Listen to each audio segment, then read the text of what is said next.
Revenue from contract. First question. Illustration 9. LDR normal. Okay, 1 second. Illustration 9. Growth Limited enters into an arrangement with a customer from infrastructure outsourcing deal based on its experience. Growth Limited determines that the customizing the infrastructure will take approximately 200 hours in total to complete the project and charges 150 per hour. After incurring 100 hours of time, Growth Limited and the customer agreed to change an aspect of the project and increase the estimated labor hours by 50 hours at the rate of 100 per hour. Determine how contract modification will be accounted as per India's 115. So అడిచింది ఏంటి 200 hours 150 rupees దగ్గర record చేస్తున్నాడు 30,000. అలాగే 50 అవర్స్ని 100 rupees దగ్గర record చేస్తే 5,000 hours. Total 250 hours, total ఏమో 35,000 hours. per hour అంతా divide by 35,000 divide by 250 is equal to 140 per hour. Should be for already incurred. మొత్తం 100 hours already incur అయ్యాడు కదా, ఒక్కొక్క అవర్కి ఇప్పుడు ఎంత చేసిన per hour 140 వచ్చింది. సో 14,000 రూపీస్ అవ్వాలి. బట్ మనం ఎంత రికగ్నైజ్ చేసాం, 100 రూపీస్కి 150 రూపీస్ చొప్పున రికగ్నైజ్ చేసాం, అంటే 15,000, అంటే 1,000 రూపీస్ ఎక్సెస్ రికార్డ్ చేసాం కాబట్టి it should be reversed. That is it answer. అడేమిచ్చాడు, an entity sells question 55 regularly sells product 3 products ఉన్నాయి. ప్రోడక్ట్ దాని స్టాండ్ అలోన్ సెల్లింగ్ ప్రైసెస్ ఇచ్చాడు. In addition the entity regularly sells X Y and Z together. Y and జెడ్ని 50,000కి అమ్ముతుందట. KCA allocating a discount to 1 or more performance obligations entity enters into XYZకి in exchange of 1 lakh. The entity will satisfy the performance obligation for each of the products at different points in time or product Y and Z at same point of time. Determine allocation of transaction price to product Y and Z. Okay, that is the question. First మనకి ఏమి ఇచ్చింది రాసుకుందా. Product XYZ కేసీఏలో first product Y and జెడ్ని ఎంత అమ్ముతారట, 50,000కి అమ్ముతారంట. దాని యొక్క ఇండివిజువల్ స్టాండర్డ్ సెల్లింగ్ ప్రైస్ ఎంత, 25,000, 45,000. ఓకే, మనం ఇప్పుడు 50,000కి అమ్మాలంటే ఎలా చేస్తాం, మనకి ఏమి ఇచ్చాడు ఇక్కడ చూడు, 70,000 ఇచ్చాడు మొత్తం స్టాండర్డ్ సెల్లింగ్ ప్రైస్. అది ఎంత మొత్తం రెండింటిని కలిపి ఎంత, 50,000కి అమ్ముతారంట. సో ఏం చేస్తాం, ఈ 50,000నే స్టాండర్డ్ సెల్లింగ్ ప్రైసెస్ రేషియోలో పంచుతాం. ఎలాగా చూడు, 50,000 into 25K divide by 70K, అలాగే 50K into 45K by divide by 75K, అలా పంచుకుంటూ వచ్చాయి. అలా పంచినప్పుడు ఇవి వస్తాయి. ఓకే, సో రిమైనింగ్ దీనికి 25,000కి మధ్య ఉన్న డిఫరెన్స్ని డిస్కౌంటింగ్ అంటాం. అది బ్యాలెన్సింగ్ ఫిగర్. ఓకే, ఇప్పుడు ఏమి ఇచ్చాడు కేసీఏలో, ప్రోడక్ట్ ఇచ్చి రాసుకుందాం మళ్ళీ. ప్రోడక్ట్ XYZ వీటిని ఎలా అమ్ముతాడంట, 1 lakh అమ్ముతాడంట. వాడు స్టాండర్డ్ సెల్లింగ్ ప్రైసెస్ రాసుకుంటాం. ఓకే, ఎలొకేషన్ ఏమన్నాడు ఇక్కడ, the entity will satisfy the performance obligation for each of the products at different points in time or product Y and Z at the same point of time. 1 second, ఇక్కడ ఒకటి చూడు point. ఇది మొత్తం 3 ప్రోడక్ట్స్ని కలిపి 1 lakh అమ్ముతున్నాడంట. మనం ఇక్కడ చూడు, Y and Zకి products అమ్మేటప్పుడే మనకి ఎంత వస్తుంది డిస్కౌంట్, 20,000. ఇక్కడ కూడా ఈ ఇండివిజువల్ ప్రైసెస్ అన్నీ కలిపితే 1,20,000 అయింది. సో 1 lakh అమ్ముతున్నామంటే డిస్కౌంట్ ఎంత ఇచ్చాం, ఇక్కడ 20,000 ఇచ్చాం. సో ఇక్కడ పాయింట్ గురించి చూడు, స్మాల్ బండిల్ అమ్మినప్పుడు 20,000 డిస్కౌంట్ వచ్చింది. ఇప్పుడు లార్జ్ బండిల్ అయినప్పుడు కూడా సేమ్ డిస్కౌంటే ఉంటుంది. సో ప్రోడక్ట్ X అనేది 0 ఉంటుంది డిస్కౌంట్, మిగిలినంత సేమ్. దాన్ని YZ వాల్యూస్, ఇది దీనికి డిస్కౌంట్ ఏమి ఉండదు, YXకి యాజ్ ఇట్ ఈస్ వేసుకుంటాం అంతే. Okay,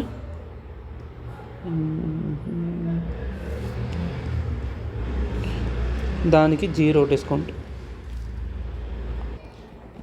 So next question, case B, residual approach is appropriate. Residual approach is appropriate. Entity enters into a contract with the customer to sell XYZ as described in case A as described in case C అట. The contract also includes a promise to transfer product alpha to total consideration of the contract is 1,30,000. Standard on selling price of the product alpha is highly variable because the entity sells the product alpha to different customers for a broad range of amounts 15,000 నుంచి 45,000. Determine the standard on selling price of the products XYZ alpha using the residual approach. ఇచ్చింది ఎంత product, first product XYZ SSP product ఏంటి, product standard selling price discount allocation. How you are allocating. ఇచ్చిన 3 products రాసు, దాని standing selling prices క్వశ్చన్లు ఇచ్చారు కదా పైన, అంతే. ఇప్పుడు చూడు, ఆ తర్వాత దీని టోటల్ కన్సిడరేషన్ ఎంతట 1,30,000. ఇవన్నీ ప్లస్ చేస్తే ఎంత వచ్చింది, 1,20,000 వచ్చింది. మనం సేమ్ యాజ్ ఆడొక పాయింట్ అన్నాడు చూడు, the standard selling price as described in case A అట. The sell product of XYZ as described in కేసీలో ఎలా చెప్పాడు అలాగే అమ్ముతున్నాడు దాని రేట్లో. సో ఆ రేట్లు ఫిక్స్డ్ 50,000, 17,857, 32,143. ఇవన్నీ కలిపితే ఎంత వచ్చింది, 1,00,000 వచ్చింది. ఓకే, అంటే మనం అమ్మేది ఎంత, 1,30,000. మనకి ఇంకా డిఫరెన్స్ ఎంత ఉంది, 1,00,000కి 1,30,000 30,000 డిఫరెన్స్ ఉంది. సో హాల్ఫ్ యొక్క రేంజ్ ఎంత ఇచ్చాడు, 15,000 నుంచి 45,000 ఇచ్చాడు. ఈ విత్ ఇన్ ద రేంజ్లో పడుతుంది కదా. Yes, then we will take the alpha rate as 30,000. Discount same as KCA. That's it. Next point చూడు, case C. The same facts as in case B apply to case C except the transaction price 1,05,000 instead of 1,30,000. Solution. Same case bill ఎలా ఉంటుందో same అంతా ఉంటుందట. కాకపోతే instead of 1,30,000 ఈసారి transaction price ఎంతట, 1,05,000 అట. So 1,05,000 ఇది ఇచ్చేసాడు. మళ్ళీ product standard loan selling price discount allocation XYZ alpha total SSP 50,000, 25,000, 45,000. వాటిలో అమౌంట్లు ఫిక్స్డే. యాజ్ కేసు ఎలా ఉన్నా అంతే. ఇవన్నీ కలిపితే ఎంత వచ్చింది, ఇప్పుడు ఇవన్నీ కలిపితే 1,00,000 వచ్చింది. 1,00,000కి 1,05,000 డిఫరెన్స్ ఎంత వచ్చింది, 5,000. అది with in the alpha range ఎంత ఇచ్చాడు, 15 నుంచి 45. ఇది not with in the range residual approach inappropriate. That's it. Question 31. H Limited enters into a contract with a customer on 1st April 2001. Product X for 1,000 per unit. The customer purchases more than, if the customer purchases 100 కన్నా ఎక్కువ కొంటే retrospectively the price will retrospectively reduce to 900 per unit. అయితే for the first quarter ended 30th June the entity sells 10 units. So point ఏంటంటే April, మే, June, first quarter April, మే, June. ఆ first క్వార్టర్లో స్టార్టింగ్లో ఒకవేళ 100 units కన్నా ఎక్కువ కొంటే ప్రోడక్ట్ X 1,000 రూపీస్ కాస్త 900కి వస్తుంది. బట్ ఫస్ట్ క్వార్టర్ ఎండ్ కల్లా 10 యూనిట్స్ మాత్రమే కొన్నాం. 100 యూనిట్స్ దాటదని ఎస్టిమేట్ చేసుకున్నాం. సో మనం ఏం చేస్తాం, 10 యూనిట్స్కి as on 30th June first quarter recording 10 యూనిట్స్ని 1,000 రూపీస్కి రికార్డ్ చేసి 10,000కి రికార్డ్ చేసి revenue to be booked for first quarter అంత బుక్ చేసుకున్నాం. అయితే యాక్చువల్లీ ఏమైంది, further in May 2011 the customer requires another company and in the second quarter ended 30th September. ఈ సెకండ్ క్వార్టర్ ఎండ్ 30th Septemberకి entity sells additional 50 units. ఎడిషనల్గా 10కి ఇంకో 50 units. In the light of the new fact the entity estimates the customer purchases will exceed 100 units. ఈసారి 100 units దాటేస్తాయి అనుకున్నాం. So retrospective reduce the price to 900 rupees. ఇప్పుడు 900కే పడిపోయింది. So starting ఇప్పుడు కొత్త క్వార్టర్లో 50, old క్వార్టర్లో ఎంత అమౌంట్ 10. సో టోటల్ 60 యూనిట్స్ని కొత్త రేటు 900కి తీసుకుంటాం, 54,000. అయితే ఇక్కడ పాయింట్ ఏంటంటే 10 యూనిట్స్ ఓల్డ్ రేట్కి ఏదైతే రికార్డ్ చేసినా అది క్యాన్సిల్ చేసేస్తున్నాం. ఓకే, క్యాన్సిల్ చేసేసి అది మైనస్ చేసేస్తే reverse to be revenue to be booked for quarter 2 44,000. That's it. Illustration 32. An entity has a fixed fee contract 1 million. Per estimated cost to complete the contract is 9,50,000 అంట. Okay, and the entity uses the cost input method. మధ్యలో చదువుతున్నాను, నువ్వు అంతా scrap తీసేస్తున్నావు. Wait ఇచ్చాడు, award fixed fee pay, దాని తర్వాత incentive. ఫిక్స్డ్గా entity ఎంత ఇస్తుంది, 1 million ఇస్తుంది. అయితే కాస్ట్ బేసిస్లో రికార్డ్ చేస్తుంది. ఒకవేళ ఆడు ఈ పర్టికులర్ టార్గెట్స్ని వెయిట్ కేజీ ఇంతంత ప్రొడ్యూస్ చేయగలిగితే వాడికి ఇచ్చే ఇన్సెంటివ్స్ ఎలా ఉంటాయంట. అయితే The entity, in this case, the entity determined that it has a 95% confidence that it will achieve 95% confidence, 10% incentive, 10% achieve చేయడానికి అదే దానికి 95% కాన్ఫిడెన్స్ ఉంది.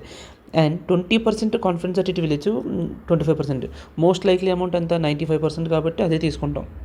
ఎంత 95%, 10% ఉంది కాబట్టి 1 lakh. ఓకే, అయితే based on the analysis of the entity believes 10% to be most likely amount.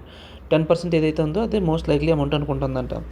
The entity assess its production status quarterly to determine whether it has on track to meet the criteria for the incentive award. At the end of the year 4, ఇది important, year 4 ఎండ్కి it become apparent that this contract will fully achieve the weight based criteria. Therefore the entity revises its estimate. అనుకున్న ఏమైనా estimate చేసింది, the variable consideration to include the entire 25% incentive fee in the 4th year, because at this point it is probable that a significant reversal of the cumulative revenue recognized. Sorry. Come on, Ray. Sorry. Cumulative amount revenue recognized will not incur when including the entire variable consideration the transaction base. So at the end of the year 4 వాళ్ళు revise చేస్తే ఎస్టిమేట్ని 25% ఇన్సెంటివ్ని వాళ్ళు target achieve చేస్తారని వచ్చింది. It is probable that a significant reversal of amount cumulative revenue will be recognised will not occur and when including the entire variable consideration in the okay. Evaluate the impact of the changes in the variable consideration when cost incurred as follows. Year ఇచ్చాడు, okay, rupees, ఈ కాస్ట్లో ఇచ్చాడు. Okay, shall we start the question. 1 second hold.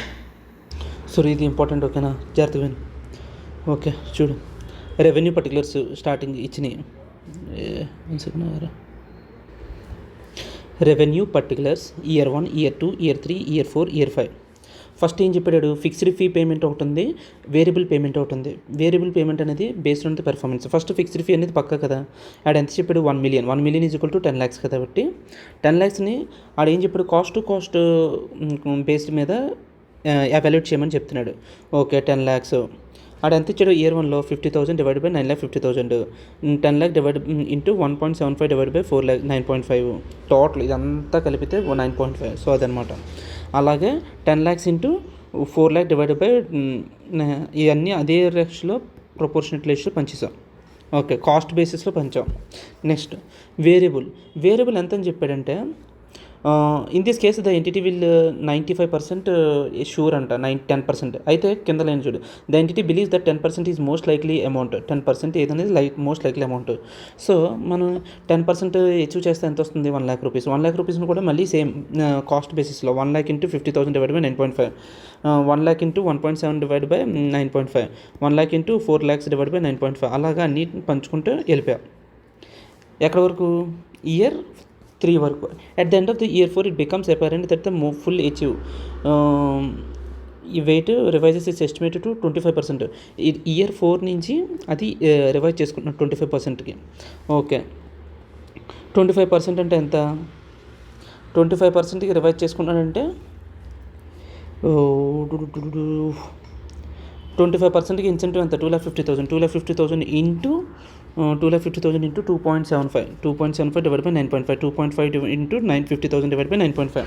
అలా చేసుకుంటూ ఇప్పుడు మనకి ఈ పై amounts అన్నీ వచ్చేసాయి. Okay, clear. అయితే ఇప్పుడు మనం ఏం చేయాలి, క్యుములేటివ్ క్యాచప్ అడ్జస్ట్మెంట్ ఒకటి చేయాలి. క్యుములేటివ్ క్యాచప్ అడ్జస్ట్మెంట్ అంటే ఏంటి, variable cost B booked till year 4. Variable cost B booked till year 4 అనేది చూడు, ఇప్పటిదాకా ఎంత బుక్ చేసాం ఒకటి చూడు, ఇయర్ 4 వరకు, ఇయర్ 3 వరకు చూడు. 1 second ఆగు. సో క్యుములేటివ్ క్యాచప్ అడ్జస్ట్మెంట్ ఎలా చేయాలంటే, ఫస్ట్ ఇన్ కేస్ ఇయర్ 4లో నీకు తెలిసింది ఎంత, నీ టోటల్ ఇన్కమ్ 1 lakh కాదు 2,50,000 అని. ఓకే, 2,50,000 నువ్వు కన్సిడర్ చేయాలి. కానీ ఇప్పటిదాకా అయిన కాస్ట్ ఎంత, 1 to 4 years 50,000, 1,75,000, 50,000, 1,75,000, 4 lakhs, 2,75,000, టోటల్ కలిపితే 9 lakhs. టోటల్ 2,50,000 అయితే నీకు ఇప్పుడు వచ్చింది టోటల్. నువ్వు ఇప్పుడు దాకా ఎంత రికగ్నైజ్ చేయాలంటే 2,36,842 రికగ్నైజ్ చేయాలి. ఓకే. బట్ నువ్వు యాజ్ ఆఫ్ నౌ ఇయర్ 4 వరకు నువ్వు ఎంత రికగ్నైజ్ చేసావు? ఇది ఇచ్చిన అమౌంట్‌లో చూడు చెప్తా. ఇవి నువ్వు రికగ్నైజ్ చేసిన అమౌంట్‌లో. సో అంత రికగ్నైజ్ చేసి ఉంటే ఇంత రికగ్నైజ్ చేసావు. ఇంకా ఎంత ఎక్సెస్ రికగ్నైజ్ చేయాలి? 98,685 రికగ్నైజ్. సో క్యుములేటివ్ క్యాచప్ అని చెప్పి అది రాశాను. సో ఇప్పుడు ఈ ఫిక్స్డ్ అమౌంట్ ప్లస్ ఇది వేరియబుల్ రెండు కలిపితే ఇంత. ఇది ప్లస్ ఇది ప్లస్ ఇది ప్లస్ ఇది. అయితే ఇక్కడ ఇంకో పాయింట్ టు బి నోటెడ్ ఏంటంటే ఇక్కడ 72 ఇది ఇయర్ 4కి నువ్వు ఇప్పుడు దాకా 1 lakh తీసుకున్నావు.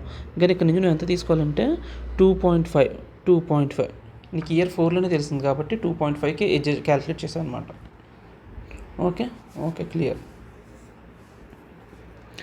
Thank you. Illustration 34. An entity enters into 1,000 contracts with a customer. Each contract includes a sale of one product for 50 rupees కమ్ముతున్నానంట. Okay ఒక్కొక్కటి. Let me take the colour. Okay 50 rupees. ఎందుకు ఇంత పెరిగిపోయింది ఇది? క్యాన్సర్. ఓకే ఒక్కొక్కటి 50 రూపీస్కి అమ్ముతున్నాడు. అలా 1000 contracts 50 rupees each. అయితే వాడి క్వశ్చన్ ఏం చెప్పాడు? The entities customary business practice is to return the unused product with in 30 days. అయితే entities cost of each product ఎంత? ఒక్కొక్కటి కాస్ట్ 30 రూపీస్. ఇంకో పాయింట్ ఏంటంటే ఇదంతా తక్కువ portfolio because it's reasonable expensive. Using the expected value method the entity estimates 970 products will not be return. 970 products return రావంట. అంటే మనం ఏం చేయొచ్చు?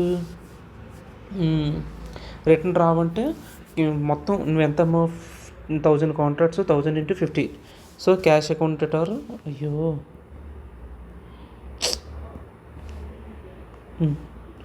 క్యాష్ అకౌంట్ ఎటార్ ఎంత? ఒకసారి ఇప్పుడు కూడా ప్యారలైజ్ ఉంది.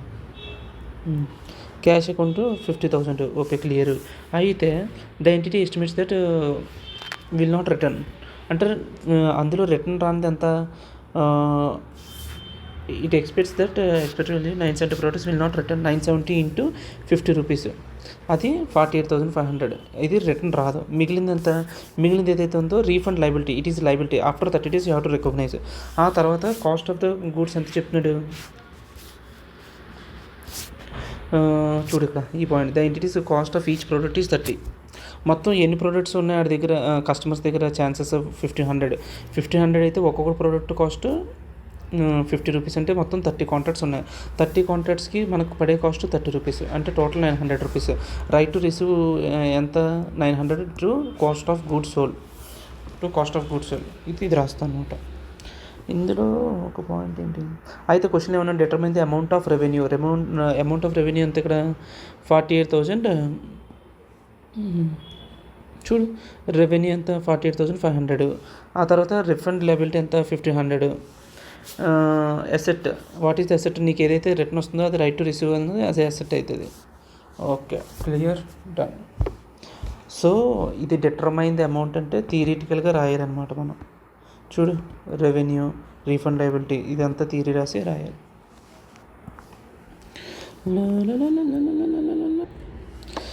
Question number 35. An entity manufactures and sells computers that include assurance type warranty for the first 90 days. The entity offers an optional extended coverage plan. Replace any defective part within 3 years. Since the optional extended coverage plan is sold separately, the entity determines the 3 years extended coverage represent a separate performance obligation. Okay, the total transaction price of the sale of the computer and extended warranty is 36,000.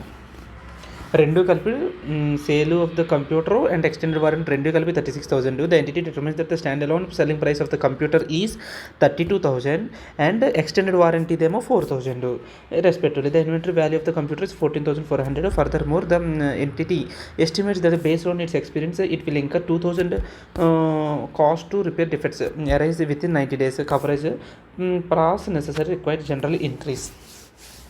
First నీ cash flow ఎంత వస్తుంది computer అమ్మినప్పుడు? చూడు point ఇది.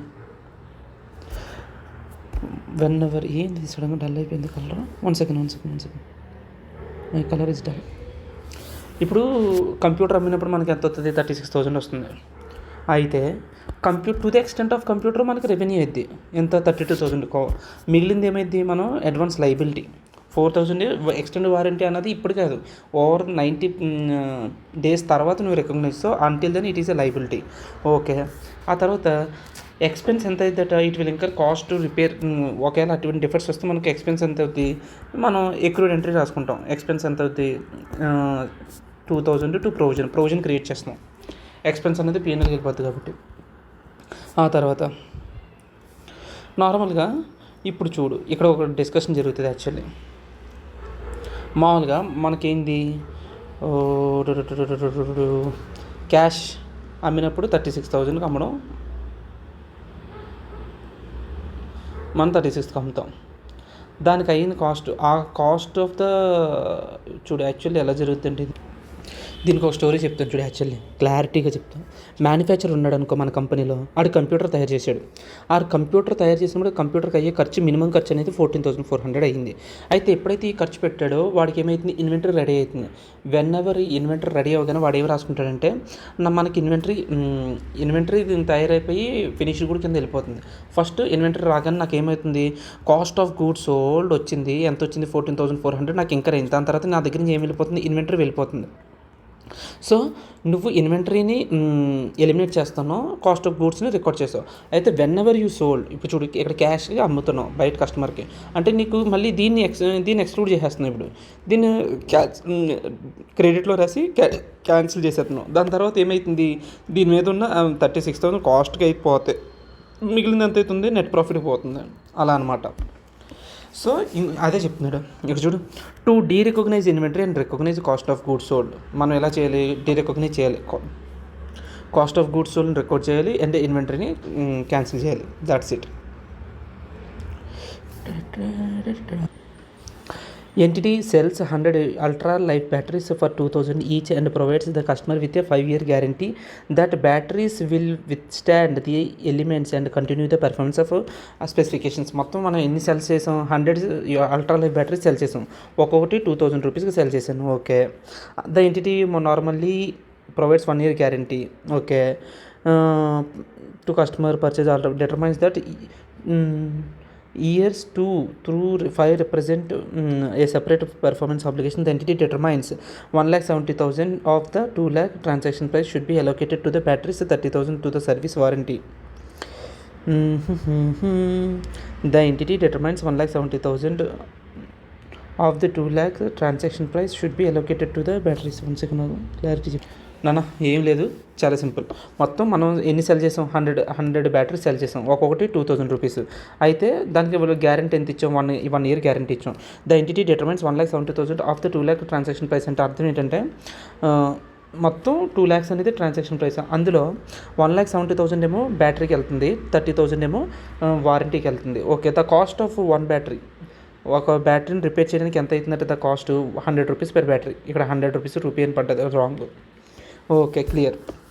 మనం ఏం చేస్తాం, మనం సెల్ చేసినప్పుడు క్యాష్ ఎంత 2 lakhsకి అమ్ముతున్నాం, మనకు రెవెన్యూ ఎంత, to the point of battery 1,70,000 to remaining ఏంది, అడ్వాన్స్ లైబిలిటీ ఎంత 30,000. Okay, clear.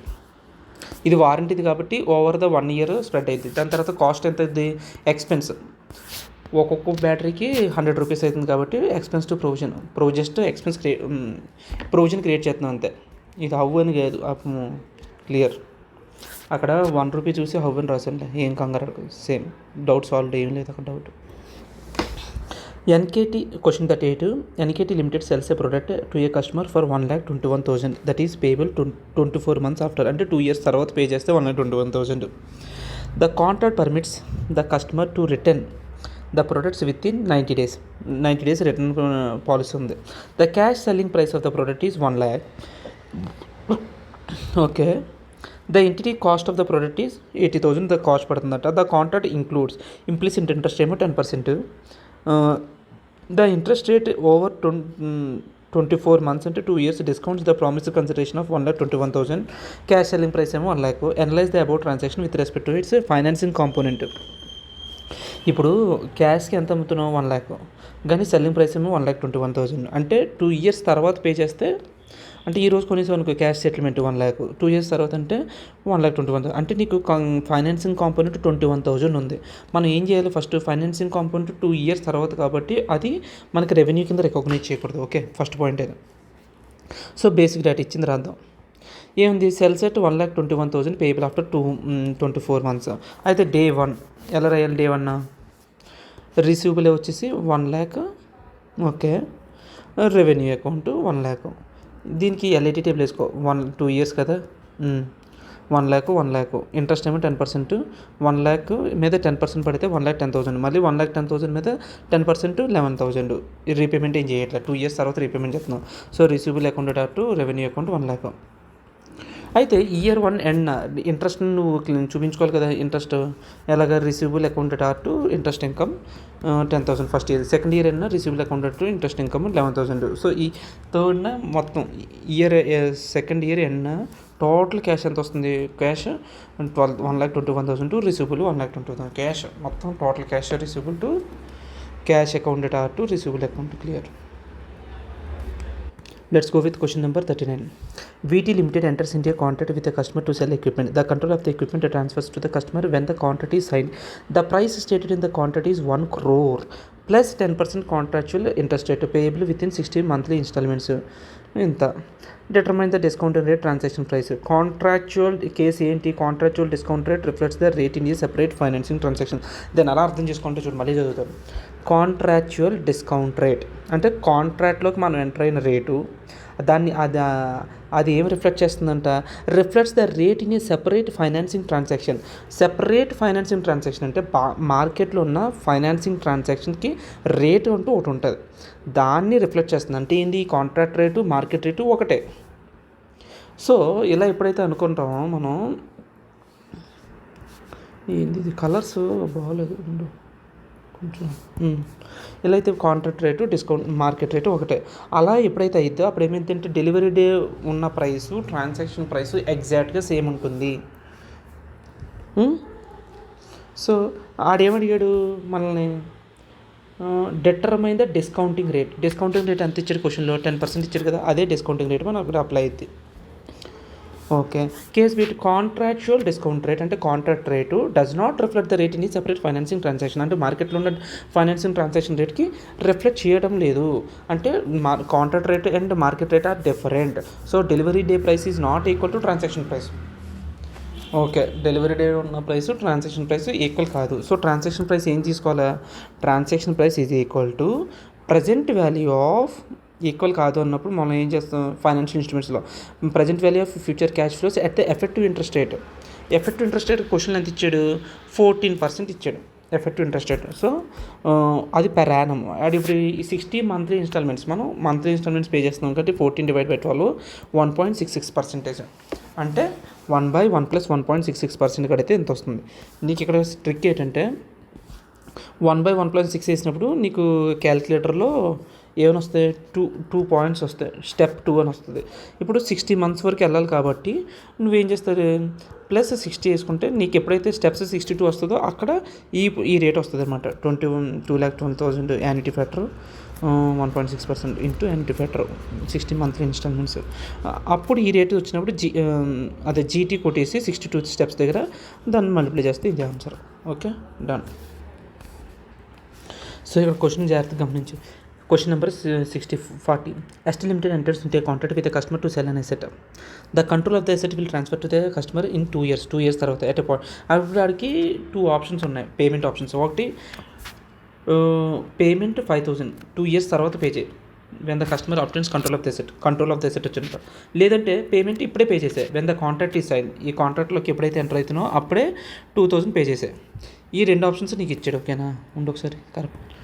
సో అయితే మనం కూడా ఏం చేశాడు, the interest implicit in the transaction is 11.8% ఇచ్చాడు, which is interest rate necessary to make 2 alternative payment options economically equal. అంటే however the entity determines, entity ఏం డిటర్మైన్ అయిందట, ప్రామిస్డ్ కన్సిడరేషన్ 6% తీసుకుంటాను, ఎంటిటీస్ ఇంక్రిమెంటల్ బారోయింగ్ రేట్ 6% తీసుకుంటాం. ఇప్పుడు past necessary journal entries with significant financing component. Simple రా, ఇక్కడ ఈరోజు payment చేస్తేనంటే 4000, 2 ఇయర్స్ తర్వాత పేమెంట్ చేస్తేనే 5000 అంటే ఇక్కడ క్లియర్గా అర్థమవుతుంది. 1000 అనేది ఎక్స్ట్రా 1000 ఏదైతే ఫైనాన్సింగ్ కాంపోనెంట్ అనేది రెవెన్యూ కింద ట్రీట్ చేయకూడదు. సో 4000నే క్యాష్ అకౌంట్ టు చూడు, cash account to advance income 4000 ఏది డే 1 వచ్చేసింది. కానీ ఇప్పుడు దీనికి ఎల్ఐటీ టేబుల్ వేసుకో, ఇయర్, ఇంట్రెస్ట్, రీపేమెంట్, క్లోజింగ్. ఏంది స్టార్టింగ్లో ఇయర్లో 4000, దాని మీద 6% ఇంట్రెస్ట్. అది ఎందుకంటే ఎంటిటీ 6%నే రికగ్నైజ్ చేసింది కాబట్టి. సో 4000 + 240 4250, మళ్ళీ దాని మీద 6% ఇంట్రెస్ట్ 44. ఈ ఇంట్రెస్ట్లకి ఏమో రెండు ఎంట్రీలు వస్తాయి. Interest expense account to advance income, interest expense account to advance income. So year two లాస్ట్లో మనకి ఏమైంది, ఈ అడ్వాన్స్ ఇన్కమ్ కాస్త నువ్వు రిసీవ్ చేసేసుకుంటావు. Advance income account to revenue account, అది నువ్వు రెవెన్యూ కింద రికగ్నైజ్ చేసుకోవచ్చు ఇయర్ సెకండ్. అది జనరల్ ఎంట్రీస్. ఓకే, ఇక్కడ నార్మల్గా ఏం చెప్పంటే contract rate is equal to 11.8%, market ఏమో 6%, both are not equal, delivery day price is not equal, transaction price. అది యాక్చువల్గా నాకు లాజికల్గా అనిపించలేదు, అందుకే నేను పెద్ద పట్టించుకోలేదు. ఓకే, సో ఇదేం చెప్తున్నారు, రెవెన్యూ 5000 కింద రికగ్నైజ్ చేయకూడదు because contract rate and market rate are not same అట. P&L ఏం చేసాం, రెవెన్యూ ఎంత చూపించుకున్నావు 4,000, ఇంట్రెస్ట్ ఏమో 240 250. ఇది నా అవసరం, ఏమన్నా మ్యాటర్ కాదు, మెయిన్ మ్యాటర్లో ఇదే క్లియర్. ఇంట్రెస్ట్ క్వశ్చన్ చాలా easy. Illustration 65. On January 1, 2000, an entity contracts into a renovated building include the installation of the new elevators. The entity estimates transaction price elevators total cost ichadu. The entity purchases the elevators and they are delivered to the site 6 months before they will be installed. 6 months install చేయకముందు 6 months ముందే మన దగ్గరకు వచ్చేసింది. అయితే the entity uses input based on cost to measure progress based towards completion. The entity has incurred actual other cost 5 lakhs by March 31, 2001. Totally incur అయింది cost ఇచ్చాడు. How will the company will recognize revenue and performance obligation met over the period of time. ఎలా recognize చేయాలి అని చెప్పి అడుగుతున్నాడు question. చాలా simple, let's come. ఇప్పుడు దాకా టోటల్ కాస్ట్ ఎంత అయింది, ఇది ఎందుకనేది నేను చెప్తా. ఫస్ట్ విను. టోటల్ కాస్ట్ వచ్చేసి 40 lakhs. అయితే ఇందులో ఎలివేటర్ మైనస్ చేసే అదర్ కాస్ట్ వచ్చేసి 25 lakhs. దాని తర్వాత 25 lakhs అయితే actual cost incurred till now, ఇక్కడికి ఇచ్చారు చూడు, యాక్చువల్ కాస్ట్ ఇంకా టిల్ బై March 31కి ఎంత 5 lakhs. అయితే పర్సంటేజ్ ఆఫ్ కంప్లీషన్ ఎలా చేస్తావు, percentage of completion 5 lakhs divide by 25 lakhs. Out of 25 lakhs 5 lakhs ఇప్పుడు యాక్చువల్ ఇంకా అయ్యావు అంటే 20% నీ వర్క్ అయ్యింది. సో టోటల్ రెవెన్యూలో నువ్వు ఎంత రికగ్నైజ్ చేయాలి, ఎలివేటర్ తీసేయక మిగిలిన దాని మీద 20% రికగ్నైజ్ చేయాలి అంటే 35 lakhs. So total 7 lakhs book చేసుకోవాలి నువ్వు. Total revenue to be booked is, elevator ఏమో 15 lakhs ఉన్నాయి, ఇదేమో 7 lakhs so total 22 lakhs. So why elevator నేను మైనస్ ఎందుకు చేస్తున్నానని చెప్పి ఇక్కడ క్లియర్ రాసాను చూడు. Elevator does not show the progress of your work completed. You just need to fix it once everything is done. We are not considering elevator as the cost to revenue. So ఏం లేదురా, elevator install చేసినంత మాత్రాన నీ work performance అనేది పెరిగిపోదు. అది just elevator ఎక్కడి నుంచి వస్తుంది, జస్ట్ ఫిట్ చేసేస్తావు. సో దాన్ని కాస్ట్లోనే ఇంక్లూడ్ చేయకూడదు, దాన్ని రెవెన్యూలోనే ఇంక్లూడ్ చేయకూడదు. రెవెన్యూలో ఎంతైతే ఎలివేటర్ మీద పెట్టావో అదంతా ఒకేసారి నువ్వు రెవెన్యూ కింద బుక్ చేసేచ్చు. అందుకని మనం ఒకేసారి రెవెన్యూ కింద ఎలివేటర్ది 15 lakhs ఒకేసారి రికగ్నైజ్ చేసేస్తున్నాం. దాని మీద పర్సంటేజ్ ఆఫ్ కంప్లీషన్ అనేది చూడకూడదు, అంతేనా? ఎందుకంటే ఎలివేటర్ అనేది నీ టోటల్ కాస్ట్లో ఇంక్లూడ్ అయిపోతే నీ పర్సంటేజ్ ఆఫ్ వర్క్ కంప్లీషన్ అనేది ఎఫెక్ట్ అయిపోద్ది. అందుకనే టోటల్ కాస్ట్లో ఎలివేటర్ మైనస్ చేస్తాం, మిగిలిన దాని మీద కట్టాం 5 lakhs డివైడ్ బై 25 lakhs 20% అని. అలాగే ఇంకోటి 50 lakhs అయితే రెవెన్యూ, అందులో ఎలివేటర్ రెవెన్యూ తీసేసి మిగిలిన దాని మీద 30 lakhs అయితే 30 lakhs మీద పర్సంటేజ్ ఆఫ్ వర్క్ కంప్లీషన్ వరకు 25% కట్టాం. That's it. Question, welcome to our favourite question.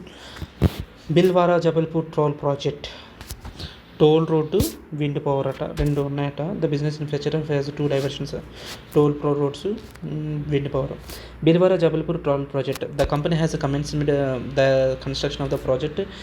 In the current year has incurred expenses aggregating 50 crores incur అయిందట on 31st December. Under IGAAP company has recorded such expenses as intangible assets కింద recognise చేశాడు in the books of the account. The brief details of the concession agreement are as below. Total expenses ఏమో 100 crores, fair value ఏమో construction service 110 crores. The total cash guaranteed by the government under the concession agreement is 200 crores. Finance revenue over the period of operation phase is 15 crores. Other income related to services provided during this operation phase. అక్కడ అడిగే questions ఏంటి, what would be the classification of Bhilwara Jabalpur toll project as per the IndAS give best brief reasoning. What would be the classification of Bhilwara Jabalpur. వాడు ఏం చేశాడట, the company has recorded such expense as intangible assets. Intangible assets కింద ఎప్పుడు recognise చేయాలి, నీకు ఒకవేళ government కనుక ఒకవేళ రైట్ ఇచ్చిందనుకో, you collect from the customers అని, అప్పుడు దాన్ని ఎలా రికగ్నైజ్ చేస్తావు, దాని యొక్క ఇంటాంజిబుల్ అసెట్ కింద రికగ్నైజ్ చేస్తావు. కానీ ఇది ఇక్కడ నీకు ఆ రైట్ ఏమి ఇవ్వలేదు గవర్నమెంట్ ఏం చేస్తుందంటే గ్యారంటీ వేస్తుంది 200 crores క్యాష్ ఫ్లో వచ్చేలా నేను చేస్తానని. సో మనం ఏం చేస్తామంటే అలా ఆలోచించకూడదు, అది ఇంటాంజిబుల్ అసెట్ కాదు, ఇట్స్ ఎ ఫైనాన్షియల్ అసెట్ కింద ట్రీట్ చేయాలి. రిసీవబుల్ కాబట్టి మనకి ఫైనాన్షియల్ అసెట్ కింద ట్రీట్ చేయాలి. అది చెప్పింది financial asset it to be as extent as contractual right to receive cash. మనకు రైట్ టు రిసీవ్ క్యాష్ ఉంటుంది కాబట్టి. ఇప్పుడు క్వశ్చన్ సాల్వ్ చేద్దాం. క్వశ్చన్ సింపుల్గా సాల్వ్ చేయాలంటే simple logic. Total cash flow guaranteed by the government under the agreement is 200 crores అట. ఆ 200 crores నువ్వు ఎలా చేయాలో తెలిస్తే నీకు క్వశ్చన్ అయిపోయినట్టే. సో ఫస్ట్ నీకేం తెలియాలంటే ఇందులో 2 ఉంటాయి, కన్స్ట్రక్షన్ ఫేజ్ ఒకటి, ఆపరేటింగ్ ఫేజ్ ఒకటి ఉంటాయి. ఈ 2 ఫేజుల్లో ఎలా ట్రీట్మెంట్ చేస్తావు. అయితే ఈ 200 crores అది ఏం చెప్పింది, the fair value of the construction సర్వీసెస్కి ఎంత అయిందట, 110 crores అయిందంట. మిగిలిందంత ఆపరేటింగ్ ఫేజ్లో 15 crores అయింది.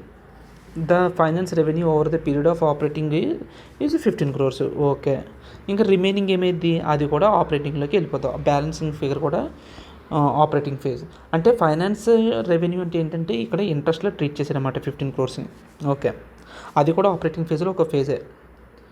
అయితే ఫైనాన్స్ రెవెన్యూ తర్వాత other income relates to the service provides during the operating phase. ఇంకా అదర్ ఇన్కమ్ ఈ 110, 115 crores కాకుండా ఇంకేమైనా ఉంటే అది ఆపరేటింగ్ ఫేజ్కి సంబంధించింది అని క్లియర్గా చెప్పాను. అయితే ఇక్కడ total expenses estimated to be incurred on the project is 100 crores. ఇక్కడ ఇంకో పాయింట్ ఏంటంటే అంతే, సమ్ స్టార్ట్ చేద్దామా.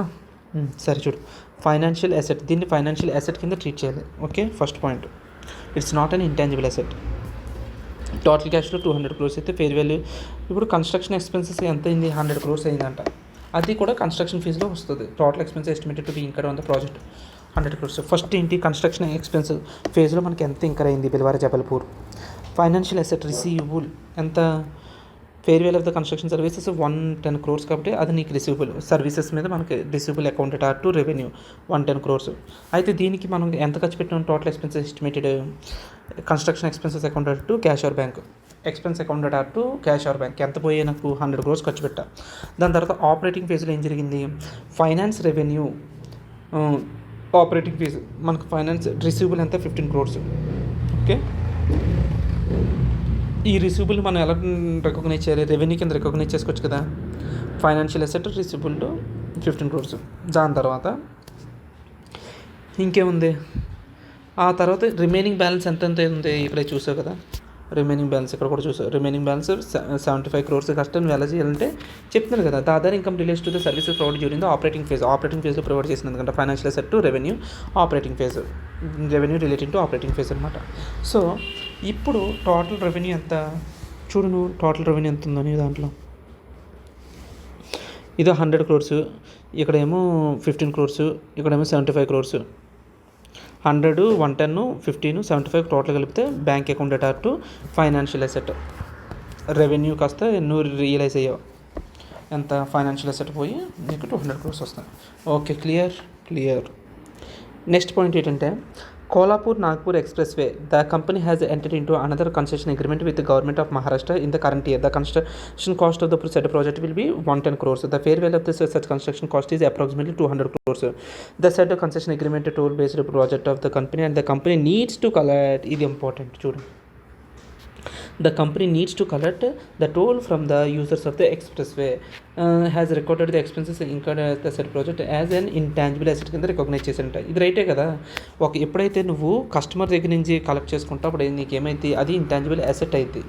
అందుకని వాడు ఇంటాంజిబుల్ అసెట్ కింద రికార్డ్ చేసుకోవడంలో తప్పేం లేదు కదా. It's right, can record as per intangible asset. Kolhapur Nagpur express highway చూడు, has the right to collect from customers record as intangible asset. Construction phase, operating phase, 2 phases ఉన్నాయి. ఇక్కడ కూడా the fair value of such construction cost is approximately 200 crores అంట. అంటే intangible asset కింద recognise చేయాలి. ఇక్కడ నీకు ఫైనాన్షియల్ అసెట్ రాదు, ఎందుకంటే నువ్వు ఎలా రికార్డ్ చేస్తున్నావు, వచ్చే అమౌంట్ని ఇంటాంజిబుల్ అసెట్ కింద రికార్డ్ చేస్తున్నావు. కాబట్టి intangible asset account or to revenue account ఎంత, the fair value of such construction cost is 200 crores అట. ఓకే, అయితే ద కన్స్ట్రక్షన్ కాస్ట్ ఎంత ఇంక్రీ అయ్యో, construction expenses account to cash or bank 110 crores, ఇది క్లియర్. ఇప్పుడు నెక్స్ట్ ఆపరేటింగ్ ఫేజ్లో అలా చేస్తాం. ఇంకెంతైనా క్వశ్చన్ ఇంకేమైనా ఇచ్చాడు అమౌంట్స్, ఆడు ఇంకేమి ఇవ్వాలి. సో ఇప్పుడు ఇప్పుడు టాంజిబుల్ అసెట్ అనుకో, దాని మీద ఏమవుతుంది, డిప్రిసియేషన్ వస్తుంది. అదే ఇంటాంజిబుల్ అసెట్ అనుకో ఏమవుతుంది, అమోర్టైజేషన్ జరుగుతుంది. ఇప్పుడు ఆపరేటింగ్ ఫేజ్లో స్లోగా ఇంటాంజిబుల్ అసెట్ని అమోర్టైజ్ చేసుకుంటూ దాని మీద డబ్బులు తీసుకుంటూ ఉండాలి. ఆపరేటింగ్ ఫేజ్ అంటే ఏంటి, కన్స్ట్రక్షన్ కంప్లీట్గా టోల్ ప్లాజా తయారైపోయిన తర్వాత ఇక్కడ రోడ్ల మీద బస్సులు, ఆటోలు వెళ్ళినప్పుడు వసూలు చేసుకుంటూ ఉంటారు కదా, అదంతా ఆపరేషన్ ఫేజే. ఇంకా అందులో కన్స్ట్రక్షన్ అంటే ఏమి ఉండదు. Okay, so when their vehicles going వచ్చినప్పుడు ఇంకా అలా కలెక్ట్ చేసుకుంటూ దాన్ని ఏం చేస్తాడంటే ఇంటాంజిబుల్ అసెట్కి అమౌంటైజ్ చేసుకుంటాడు. ఆల్రెడీ స్టార్టింగ్లో ఇంటాంజిబుల్ అసెట్ని 200 crores చూపించాడు. దాన్ని ఎవ్రీ ఇయర్ అమౌంటైజ్ చేసుకుంటూ వెళ్ళినప్పుడు అమోర్టైజేషన్ ఎంత చేస్తాడు, ఏదైతే ఇంటాంజిబుల్ అసెట్ క్రియేట్ అయింది దానికే కదా అమోర్టైజ్ చేసేదాడు. అలా వచ్చేదాకా తీసుకుంటాడు. ఆ తర్వాత ఏమైంది, cash or bank to revenue. ఇప్పుడు టోటల్గా ఎంత అయితే అక్కడ క్లియర్గా చెప్పలేదు రెవెన్యూ ఎంత క్లియర్ వచ్చింది అన్నది. సో అందుకని మనం ఏం చేస్తాం, cash or bank account to revenue చెప్పి క్వశ్చన్ మార్క్ వేసి వదిలేస్తాం. అదే ఆ ఇన్ఫర్మేషన్ ఇవ్వలేదు కాబట్టి. Okay, question number illustration 22. Entity cells gym membership for 7,500 per year for 100 customers. Okay, with an option to renew at a discount of second and third year. First ఇయరే 7,500 charge చేస్తారట. దాని తర్వాత సెకండ్ థర్డ్ ఇయర్ నుంచి 6,000 charge చేస్తారట. అయితే entity estimates అయితే annual యాట్రిషన్ rate అంటే renewal rate ఎంత ఉంటుందట, సెకండ్ ఇయర్ థర్డ్ ఇయర్ నుంచి 50% ఉంటుందట, 50% each year. So determine the amount of revenue to be recognized in the first year and the amount of contract liability against option given to the customer for renewing membership at the discount. Clarity రాలేదు. Determine the amount of revenue to be recognised in the first year, అది clarity ఉంది. First ఇయర్లో revenue ఎంత recognise చేయాలి. Amount of contract liability against option given to the customer renewing the membership of the discount. Okay, sum చేసినప్పుడు clarity వచ్చేస్తుంది. First ఏంది, year, number of employees, fee, amount. మనకి ఎన్ని ఇయర్స్ ఉన్నాయి, 3 years ఉన్నాయి. ఫస్ట్ ఇయర్ మనకి ఏమవుతారట, యాట్రిషన్ అంటే 1 second estimates that 50% attrition renewal. Every year 50% మాత్రమే రెన్యూవల్ చేయించుకుంటారు జిమ్ మెంబర్షిప్కి. ఓకే, క్లారిటీ ఉంది. ఇప్పుడు ఏంటంటే నెంబర్ ఆఫ్ ఎంప్లాయీస్ ఎంత ఉన్నారు, 100 మంది ఉన్నారు స్టార్టింగ్ ఫస్ట్ ఇయర్లో. వాళ్ళు ఒక్కొక్కరు ఎంత 7,500 పే చేస్తున్నారు అంటే 7,50,000 పే చేశారు. Okay, 100 into 7,500. అయితే సెకండ్ ఇయర్ ఎంత, 50% పడిపోయింది. అది 50% సెకండ్ ఇయర్ నుంచి ఎంత పే చేస్తారు, 6,000 పే చేస్తారు అంటే 3 lakhs, 50 into 6,000. ఆ తర్వాత థర్డ్ ఇయర్ 25 పే చేస్తారు అంటే 6,000, 25 into 6,000 1,50,000. సో టోటల్ వచ్చేసి 12 lakhs పే చేస్తున్నాడు. Revenue per customer per year, total number of employees ఎంత ఉన్నారు, 170. టోటల్ వచ్చేదేమో 12 lakhs డివైడ్ బై 175 అంటే 6,857 rupees per employee per year. So మనం ఇది ఓఫీ కింద రాసుకో. రెవెన్యూ టు ఇప్పుడు ఫస్ట్ ఎంతమంది ఉన్నారు, 100 into 6,857, 6,85,000. First second year 50 into 6,857, 25 into. ఇప్పుడు మనం యాక్చువల్గా ఎలా రికార్డ్ చేసాం చూడు, క్యాష్ ఆర్ బ్యాంక్ అని చెప్పి స్టార్టింగ్లో మనకి ఎంత వచ్చింది డబ్బులు, 7,50,000 వచ్చింది. అందులో రెవెన్యూ టు బి రికగ్నైజ్డ్ ఎంత, 6,85,000 ఉండాలి మనం బుక్ చేయాలి. ఓకే, సో మనం ఏం చేసామంటే దాన్ని రెవెన్యూ కింద బుక్ చేసాం. మిగిలిన అడ్వాన్స్ లయబిలిటీ, నేను రేపే చేయాల్సిన లయబిలిటీ. నెక్స్ట్ సెకండ్ ఇయర్ నాకు ఎంత వచ్చింది, యాక్చువల్లీ 3 lakhs వచ్చింది. ఓకే, 3 lakhs వచ్చింది. అలాగే ప్రతి ఇయర్ది రాసేద్దాం. థర్డ్ ఇయర్లో నాకు 1,50,000 వచ్చింది. 1,50,000 కాల్ రాసేద్దాం. ఓకే, యాక్చువల్లీ రెవెన్యూ ఎంత బుక్ చేయాలి నేను సెకండ్ ఇయర్లో, 348. రెవెన్యూ టు బి బుక్డ్ అది కూడా సింపుల్గా వేసేద్దాం. రెవెన్యూ ఎంత బుక్ చేయాలి కానీ మిగిలింది డిఫరెన్స్ ఏంటి, అడ్వాన్స్ లయబిలిటీ. బ్యాలెన్సింగ్ ఏమైందంటే అడ్వాన్స్ లయబిలిటీస్. Okay, simple. చూడు ఒకసారి క్యాష్ ఇప్పుడు ఎంత, రెవెన్యూ ఎంత వచ్చింది, 6,85,000. మిగిలిందంతా లయబిలిటీ, అడ్వాన్స్ లయబిలిటీ. క్లియర్ అంతే. Okay, let's go with the illustration 23. An entity enters into a contract for a sale of a product A. Product A అనే కొంటే 1000 రూపీస్ అంట. అది కొంటే మనోడు ఏం చేస్తాడంట, ఈ entity gives a customer 40% discount. ఈ వస్తువు కొన్న తర్వాత నెక్స్ట్ టైం మీరు ఎప్పుడన్నా వస్తే మా షాప్కి మీకు ఎంత ఇస్తాం డిస్కౌంట్? 40% డిస్కౌంట్ ఇస్తాం. Any future purchases up to 1000 rupees. అలా ఎంతవరకు నీకు 40% discount up to 1000 rupees in the next 30 days. The entity intense to offer, ఇంకొక ఆఫర్ కూడా ఉందట. The entity intense to offer 10% discount on all the sales during the next 30 days. ఈ product అది ఏ product అనుకోండి, నేను నెక్స్ట్ 30 days వరకు నేను 10% discount ఇస్తాను అంటే 10%. ఇంకోటి ఏంటి, the 10% discount cannot be used in addition to 40% discount వచ్చా. 10% తీసేసుకుంటే నేను 40% తీసుకుని 50% తీసుకుంటా అంటే చల్లదు. సో అందుకని మనం ఏమంటున్నాడంటే, నీకు అందరికీ ఇచ్చేది 10%, నీకు స్పెసిఫిక్గా ఏమైనా ఎక్స్ట్రా ఇచ్చేది ఎంత 40%. అంటే ఏంటి, ఈవెన్ జనరల్గా ఇచ్చేది 10% కాబట్టి నీకు ఎక్స్క్లూజివ్గా బెనిఫిట్ ఎంత ఇచ్చినట్టు? 40% మైనస్ 10%, 30% నీకు ఎక్స్క్లూజివ్ బెనిఫిట్ ఇచ్చినట్టు. అది బ్రెయిన్లో పెట్టుకో. ఇప్పుడు వాడు ఏమడుగుతున్నాడు, the determine how performance obligation does stand, how many performance obligation does the entity have, stand alone selling price of the allocated transaction price. ఇక్కడ ఇంకోటి ఏంటంటే, the entity believes that 80% likelihood of the customer will redeem. 80% people redeem చేసుకునే అవకాశం ఉందంట. On an average customer will purchase 500 additional products. ఈ offer ఇవ్వడం వల్ల ఇంకో 500 అడిషనల్ ప్రోడక్ట్స్ కొనడానికి ఛాన్సెస్ ఉన్నాయి. సో ఇటువంటి కేసెస్లో ఫస్ట్ ఇప్పుడు కూడా మనకు ఏది కూడా ఫ్రీగా రాదంట. ఈవెన్ మనకి ప్రోడక్ట్ ఏ మీద 40% 30% డిస్కౌంట్ ఇస్తున్నాడు కదా నెట్గా, దానికి కూడా ఛార్జ్ చేస్తాడు.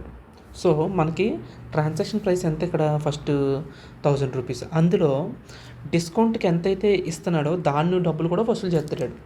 అది బయట జనాలకు తెలియదు. సో డిస్కౌంట్ ఎంత, డిస్కౌంట్ ఫ్యాక్టర్ ఎంత, అలాగే రెవెన్యూ ఎంత అని చెప్పి మనం ఐడెంటిఫై చేయాలి. డిస్కౌంట్ ఎంత, 40% మైనస్ 10%, నెట్ ఎఫెక్టివ్గా 30% మనకు వస్తుంది. అయితే ఎడిషనల్ ప్రోడక్ట్స్ ఎంత కొనుక్కోవడానికి ఛాన్సెస్ ఉన్నాయి? 500. ఓకే, నీకు నెట్ ఎఫెక్టివ్ డిస్కౌంట్ ఎంత? 30%. ఎంతమంది చేసుకోవడానికి అవకాశం ఉంది? 80% పీపుల్. సో 120 రూపీస్ నీకు డిస్కౌంట్ ప్రైస్ 120 రూపీస్ పడుతుంది మనిషికి. సో మనోడు ఏం చేస్తాడు, టోటల్ ట్రాన్సాక్షన్ ప్రైస్ 1000 అయితే దాన్ని ఇన్ ప్రపోర్షన్ టు డిస్కౌంట్కి, రెవెన్యూకి, ఈ చూడు ఇదే చెప్తున్నా, రెవెన్యూ డిస్కౌంట్కి స్ప్రెడ్ చేస్తాడు. ఎంత? 120, ఇక్కడేమో 1000. ఓకే టోటల్ ఏమో ఎంత? సో 1000 ఈ రెండు కలిపితే ఎంత? 1120. ఇప్పుడు నీ దగ్గర ఉన్న ట్రాన్సాక్షన్ ప్రైస్ 1000 కదా, 1000 చూడు మళ్ళీ 1000 ఇంటూ 1000 డివైడ్ బై 120. ఇది స్టాండర్డ్ లోన్ సెల్లింగ్ ప్రైస్కి స్ప్రెడ్ చేస్తున్నాడు. ఇది డిస్కౌంట్కి ఎంత స్ప్రెడ్ చేస్తున్నాడు? 1000 into 120 divide by 120. Okay, total revenue ఎంత? 893 అండ్ డిస్కౌంట్ వచ్చి 107. అంటే రెవెన్యూ కింద తీసుకునేది ట్రాన్సాక్షన్ ప్రైస్లో మనకు ఉన్న రెవెన్యూ 893, డిస్కౌంట్కి మనం ఛార్జ్ చేసే డబ్బులు 107 రూపీస్. ఇప్పుడు రెండు కలిపితే 1000 రూపీస్ అయితే that's it answer.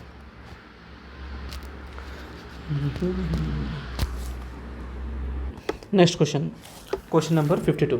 An entity that manufactures consumer goods enters into 1-year contract to sell the goods to customer. That is large global chain.